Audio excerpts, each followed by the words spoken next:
Houve momentos em que Jeremias pediu vingança de Deus, né? Em que ele disse: Senhor, resolve logo isso, né? Mata geral, mais ou menos assim. E a pergunta é se é lícito orar dessa maneira hoje. Nós temos que perceber duas coisas. Primeiro, o nível de pressão e estresse do profeta Jeremias. Porque não é um inimigo, né? Não é um ou dois ou três. São os líderes políticos, os líderes religiosos, o povo, seus parentes, sua cidade, todo mundo querendo o fim desse profeta que só queria o bem das pessoas. Então a gente tem que dar um desconto para o nível de estresse. Quem aguentaria milhares de inimigos, né, pensando a mesma coisa a seu respeito? Segundo, nós temos que ver que o pedido de Jeremias está em consonância com a vontade de Deus, porque era exatamente isso que Deus ia fazer. Deus ia fazer isso com Zedequias, Deus ia fazer isso com Joaquim, Deus ia fazer isso com Jeoaquim, Deus ia fazer isso com Pazur, com Gedalias, com Anani. Era exatamente isso que Deus ia fazer. Então é até o que a gente chama na Bíblia de imprecação, que você encontra muito nos Salmos, né? O pedido de vingança contra os ímpios, contra os que não temem a Deus. Mas no Novo Testamento, o nosso padrão é Jesus Cristo. E o que Jesus Cristo nos diz, o que é que ele nos diz sobre os inimigos? Orai pelos vossos inimigos e abençoai os que vos perseguem, né?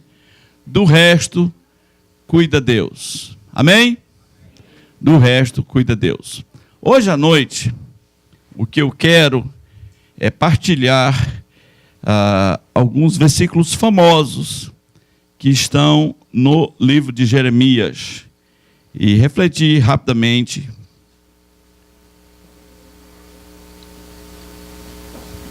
em algumas lições sobre eles. O primeiro deles é Jeremias capítulo 2, versículo 13. Jeremias 2,13 resume inclusive a situação do povo. Diz assim: porque dois males cometeu o meu povo,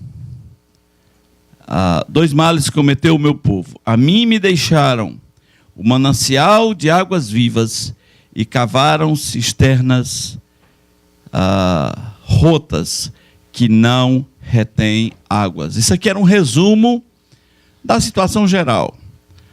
Tinha Deus, o manancial de águas vivas.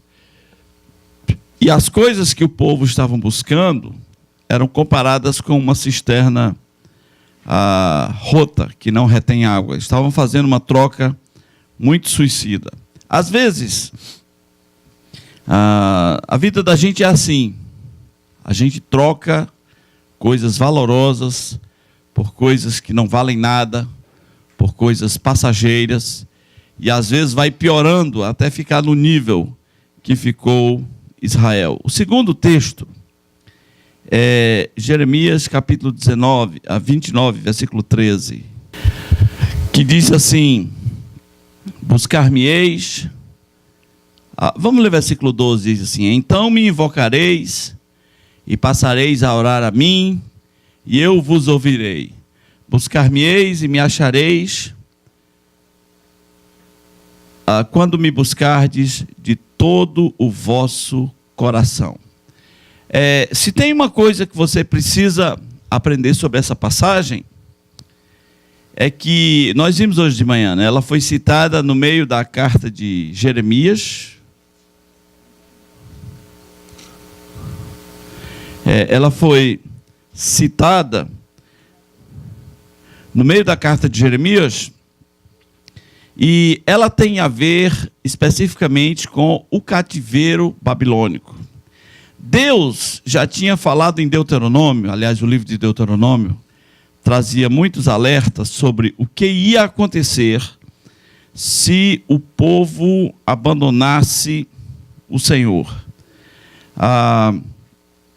Jeremias está dizendo que o cativeiro vai levar as pessoas a buscarem a Deus.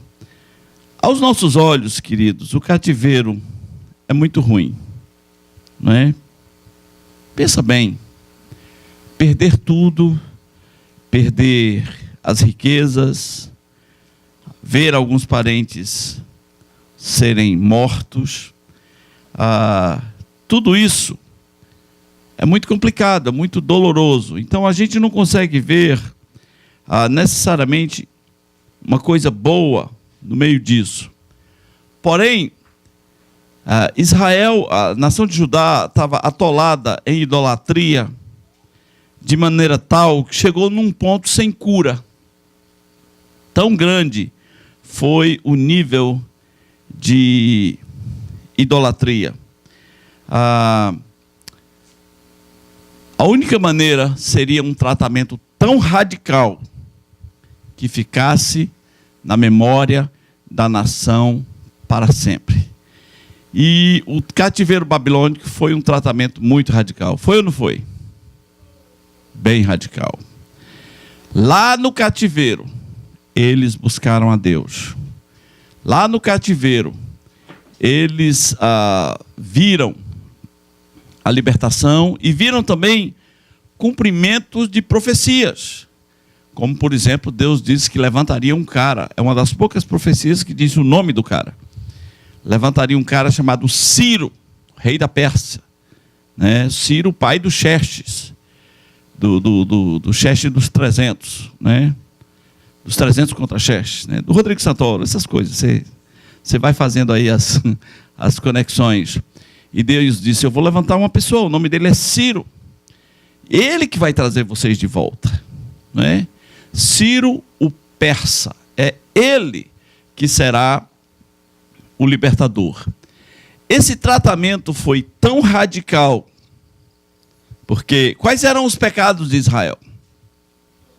Idolatria, né? Vamos dizer assim, principalmente idolatria. Adorar a rainha do céu, né? Adorar a Baal. Lá em Ezequiel 8, adorar toda espécie de deuses pagãos. O pessoal estava viciado em adorar deuses pagãos. O povo do Deus único adorando deuses pagãos. O tratamento trouxe cura? Não? Sim ou não? O que vocês acham? Então vamos só raciocinar. Jesus Cristo é antes do cativeiro babilônico ou depois do cativeiro babilônico? Depois.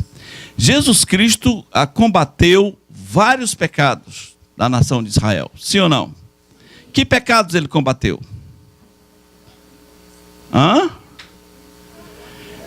Mas aí seria uma idolatria indireta. Você não vai ver Jesus Cristo dizendo, vocês adoram a rainha dos céus, não é? Vocês estão adorando Baal. Você não vai ver isso. Isso não aparece como prática dos judeus no Novo Testamento. Por quê? Porque o cativeiro curou. 70 anos curou pelo menos esse aspecto. Nunca mais, pelo menos de forma geral, Israel ficou nessa loucura de adorar vários deuses. Até morreu, veio uma nova geração, mas eles ficaram sabendo lá no cativeiro que eles foram levados para lá, porque uma das razões é porque eles abandonaram o Senhor e eles trocaram o Senhor por outros deuses. Duas pessoas foram muito importantes nesse processo. Um foi Daniel. Daniel fez uma oração confessando o pecado, reconhecendo o pecado dos antigos. Ele disse, nós e os nossos pais, nós erramos. Eles abandonaram o Senhor. Neemias faz a mesma oração, nós e os nossos pais, nós erramos. Até mesmo ali nos dias de Neemias, quando estão levantando o muro, você já não vê resquícios de idolatria. O povo não tem mais essa loucura. Então, houve uma cura. O cativeiro também, gente, 70 anos, né? Como é que é? Pois é. 70 anos de cativeiro. Uma boa disciplina é bom, né? Fica na memória, né? Uma lapadinha boa de vez em quando, né? Traz, ninguém esquece. Então, o cativeiro babilônico teve um efeito curador. O livro de Hebreus diz que toda a disciplina parece ruim de momento, mas depois mostra o seu fruto, mostra o seu resultado. E foi horrível o que aconteceu. Nós lemos hoje, pessoas foram mortas à espada. O sangue rolou em Jerusalém. Imagina chegar na Babilônia assim, perdemos tudo, e agora estamos à mercê do rei de Babilônia. E os anos foram passando, e houve um reconhecimento nacional de que o pecado da nação foi abandonar o Senhor. Não foi de imediato. Você viu que quando Nabucodonosor invadiu, o povo foge para o Egito e lá continua adorando a rainha dos céus. Mas depois de 70 anos, houve uma cura. Então aquilo que a gente não acha bom, às vezes pode ser o processo de cura de Deus. Como é a situação hoje em Israel, né? Não há esse clima de idolatria. Não há, né? Pelo menos não de forma direta. A coisa mais próxima de idolatria que você tem é um negócio chamado cabala. Quem já ouviu falar em cabala?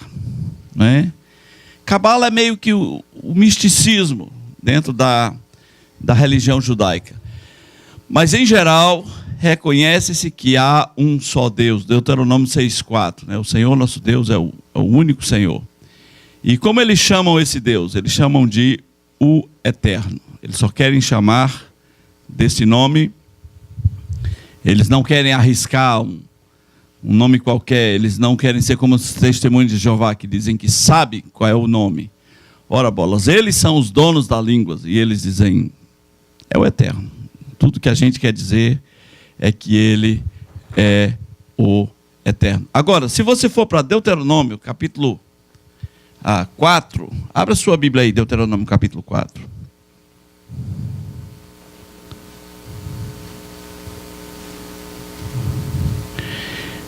Em Deuteronômio 4, Deus disse o que aconteceria se eles abandonassem o Senhor.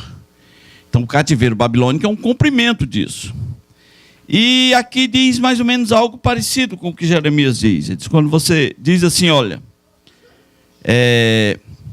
versículo 27, o Senhor vos espalhará entre os povos e restareis poucos em números entre as gentes aonde o Senhor vos conduzirá. Lá servireis a deuses que são de mãos de homens, madeira e pedra, que não veem, nem ouvem, nem comem, nem cheiram. E de lá buscarás o Senhor teu Deus e o acharás quando o buscardes de todo o teu coração e de toda a tua alma. O cativeiro babilônico, ele fez o povo de Israel pensar, né? Nós abandonamos ao Senhor. Inclusive, quando voltam com Neemias e com Esdras, eles fazem uma aliança, né? De andar nos caminhos agora do Senhor. E parece que dessa vez, a aliança foi mais ou menos respeitada. Jeremias 17,5, vamos lá.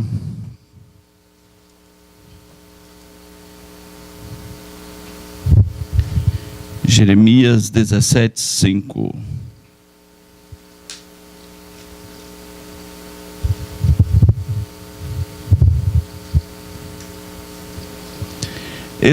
Esse é um versículo famoso, diz assim: maldito o homem que confia no homem e faz da carne mortal o seu braço e aparta o seu coração do Senhor. Algumas pessoas levam esse versículo ao pé da letra.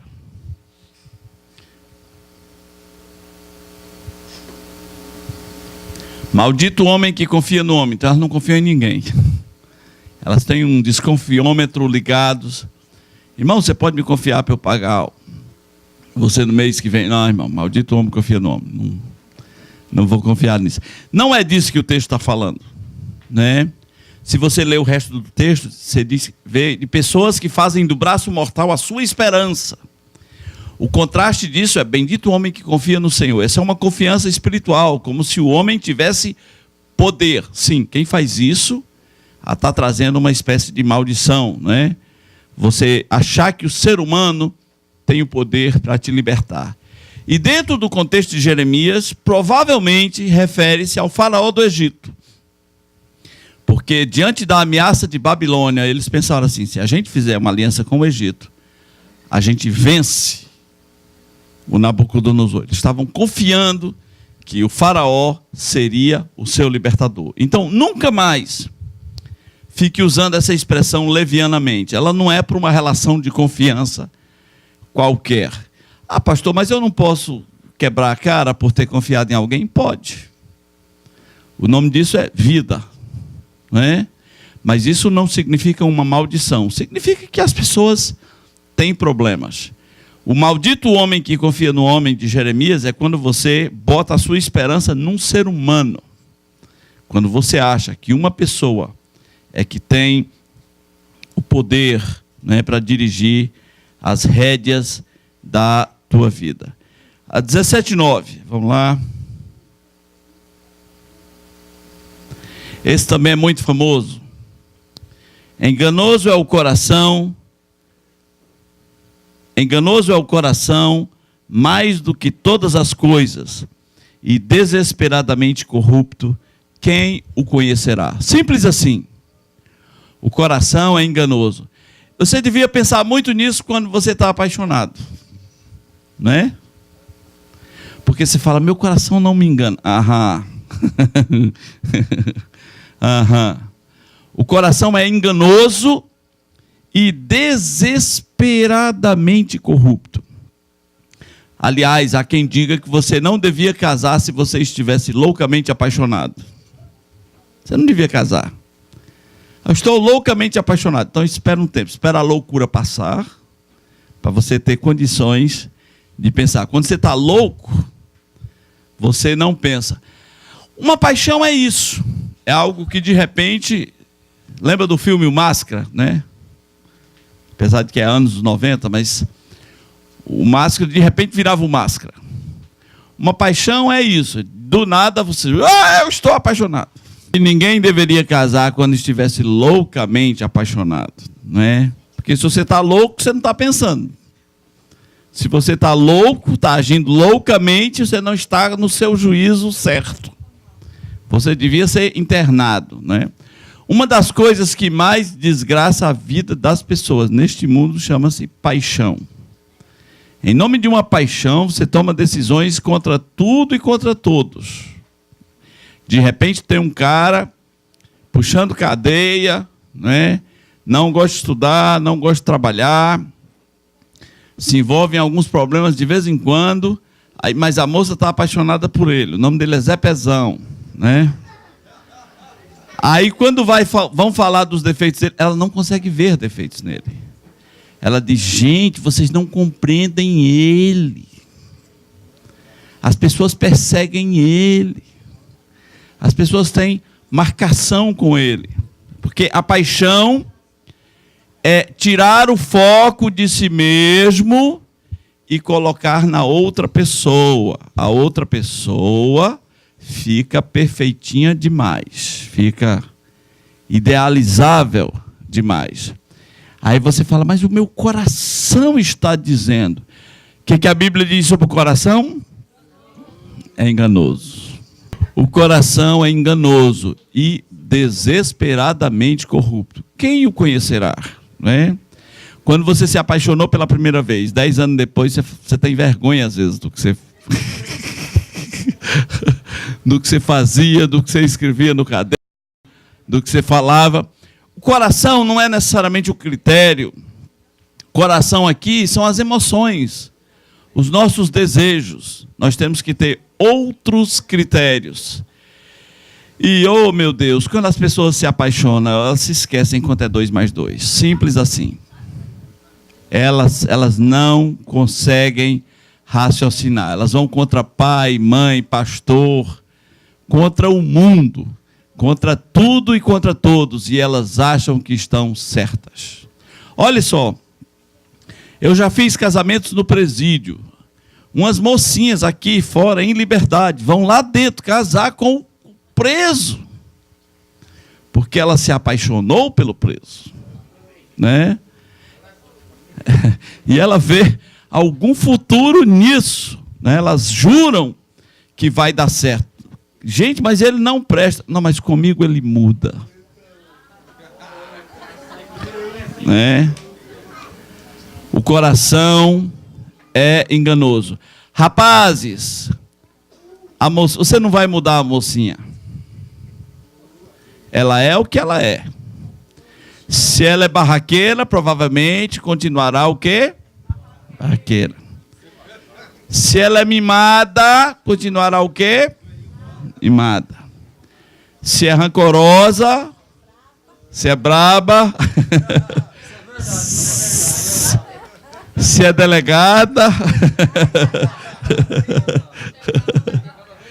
ela provavelmente não vai mudar. Mas o seu coração diz que ela vai mudar. O coração é enganoso e desesperadamente corrupto, né? Toma cuidado, toma cuidado. O pentecostalismo se perdeu muito. O pentecostalismo se perdeu muito pelo coração, né? O cara fala, mas eu sinto que é verdade. Eu sinto que é de Deus. E a Bíblia tem nos chamado, em Romanos 12, a ter um culto racional. Não só um culto sentimental, mas um culto também racional. Um culto onde você sabe o que você está fazendo. Então pense nisso. O coração é enganoso. Teve um cara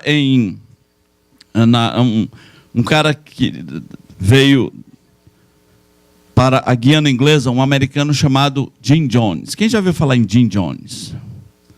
1, 2 pessoas. 3. O que o Jim Jones fez aqui na Guiana Inglesa, fronteira com o Brasil? O Jim Jones convenceu as pessoas que elas deveriam se suicidar. E todo mundo suicidou. Todo mundo. Tomaram um negócio lá e suicidaram, né? Não, ele foi um dos primeiros, né?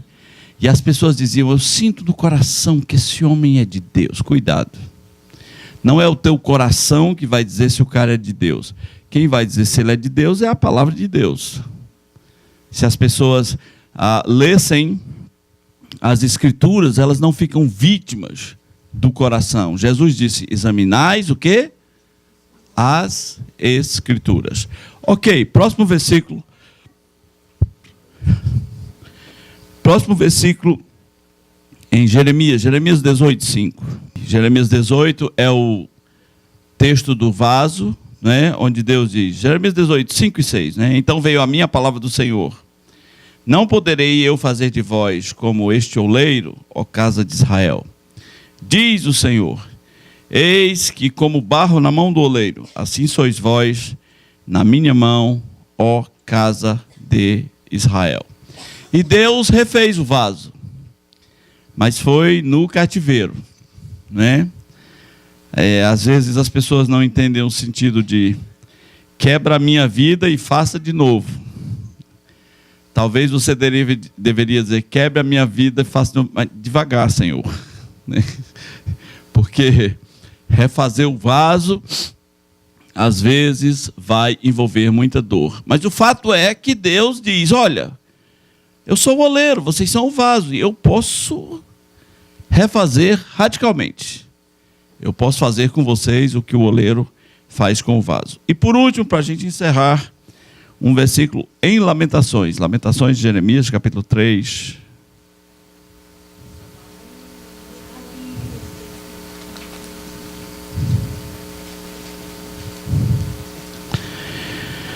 Jeremias 3, 22.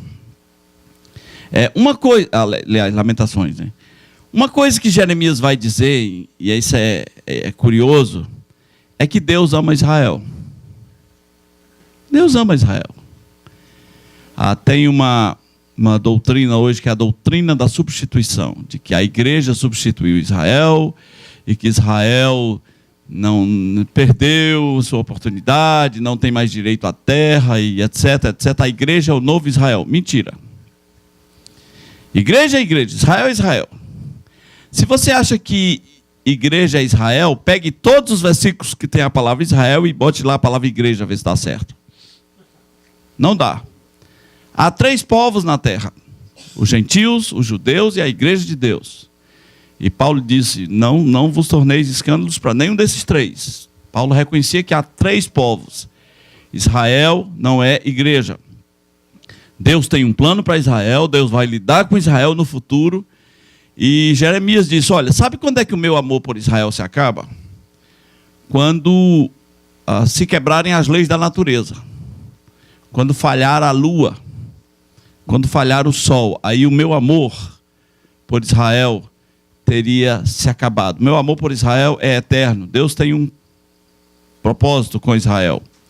Agora, em Jeremias 3:22, Lamentações 3:22 diz assim: as misericórdias do Senhor são a causa de não sermos consumidos, porque as suas misericórdias não têm fim, renovam-se a cada manhã, grande é a tua fidelidade. Nesse contexto do profeta Jeremias, o povo poderia pensar assim: Deus não nos ama. E Jeremias quer dizer que é exatamente o contrário. Então, por que um cativeiro tão severo, gente? Porque era o único jeito. O nível de desvio estava tão alto que precisava de uma lição que jamais fosse esquecida. Que tal 70 anos de cativeiro? Uma lição para jamais ser esquecida. Deus ama você, mas se Ele tiver que disciplinar você, Ele vai. Deus não quer disciplinar você. A Bíblia diz que Deus é benigno e tardio em irar-se. Mas o bom pai disciplina o filho a quem ama. E em Hebreus diz: se você está sem disciplina, você nem é filho, você é um bastardo, né? Porque se Ele ama você, Ele vai disciplinar você, Ele vai conduzir você no caminho reto. E acredite, a disciplina também é misericórdia. Porque se o único jeito for pegar pesado com você, Ele vai fazer. Se o único jeito for quebrar suas pernas, Ele vai fazer. Se o único jeito for você perder tudo, Ele vai fazer. Se o único jeito for você ficar acamado, Ele vai fazer, e isso ainda será misericórdia de Deus. Eu gosto dessa ilustração da misericórdia de Deus. Elas não têm fim. Renovam-se quando? Cada manhã. Às vezes as pessoas perguntam: o que há de novo? Eu não sei o que há de novo. Eu falo: as misericórdias do Senhor se renovaram hoje, a nosso favor. Isso é novo. Você pensa como uma fonte de água perene, não é? Todo dia se renova. Todo dia. Todo dia. Todo dia água nova. Todo dia água nova. Assim são as misericórdias do Senhor. E Jeremias quer deixar essa lição para o povo: que Deus os ama e não aparta deles a sua misericórdia. Às vezes o método é radical, mas isso ainda é misericórdia. Amém?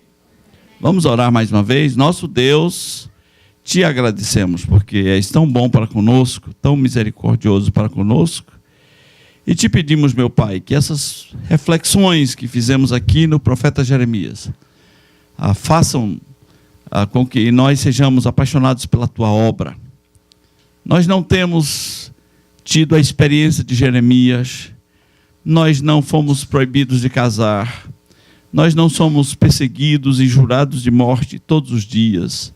Não temos sido jogados numa cisterna e às vezes achamos o nosso fardo muito pesado.